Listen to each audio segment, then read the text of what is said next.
just check out with the man of the moment, the man who can tell us everything. Nitish Kumar, thank you very, very much for joining us.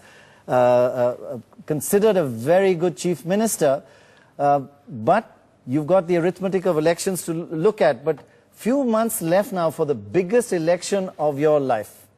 Are you already preparing for this state election in October? I am always prepared. Right. Well, that was sort of said with an air of confidence, Nitish ji. But the recent months have been difficult for you. Some of your closest aides have abandoned you. You're having to deal with a very real problem of dissidents. People like Lalan Singh, who've been alongside you for decades, have abandoned you. And in Delhi, we saw the embarrassment of the JDU speaking in two voices on the women's reservation bill in Parliament. Aren't all these internal divisions worrying you? Nothing to worry in the party. Everything appears in media.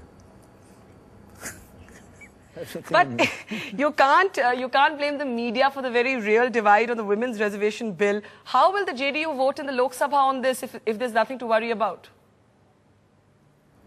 That was difference in approach to a particular issue.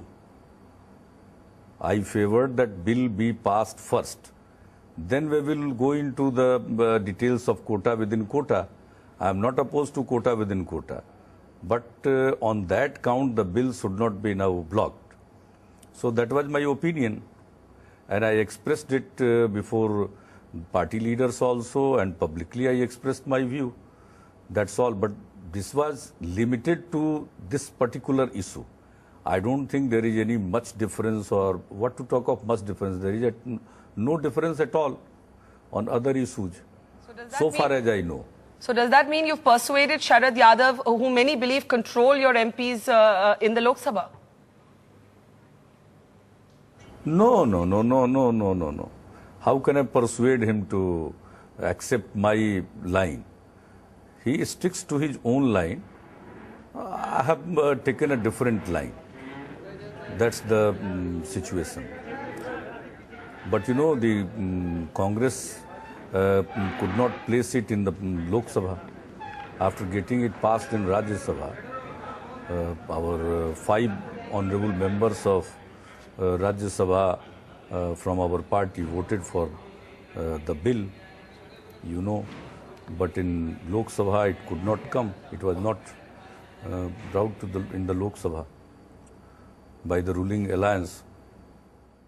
Ask you a key question which is crucial for this next election in Bihar coming up. Do you think Lalu and the Congress are going to form an alliance again? Actually, they are together, according to me. I don't think that they are separate. On critical issues, they align. And there are number of examples. On price rise, they were making lot of noises, but when it came to voting for cut motion, they just disappeared from Lok Sabha. So in a way they helped the ruling alliance there, and still they are supporting UPA from outside. Tuba.com